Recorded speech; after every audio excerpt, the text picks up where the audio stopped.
saya nak bagi tahu, pertama sekali lah, you guys kena clear kenapa you guys nak jadi property agent. Because of, based on saya punya experience dan kebanyakan kawan-kawan yang sini lain, property industry adalah property industry yang making money industry. Cuma kebanyakan orang buat duit ataupun tak depends on dia punya purpose dan apa dia punya strategy planning. Kalau katakanlah you guys punya mindset, oh sekadar untuk mengisi masa lapang ataupun just nak cuba-cuba, biasanya takkan okey. Tapi kalau katakanlah you guys start this industry dengan clear direction dan juga tahu apa kena buat dan tahu kenapa korang buat, biasanya akan sukses. Because of property industry, kalau korang tengok, dia bukanlah industri yang baru.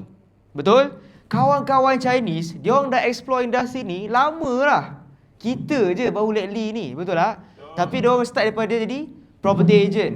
Property agent jadi property investor. Property investor jadi property developer. Bermula dari jadi property agent saja. Saya nak bagi tahu, clear your mind first. Make sure you guys masuk hari ni, spend masa, tenaga, everything jelas supaya balik daripada program ni bukan ding dong, pening-pening tak tahu apa nak buat.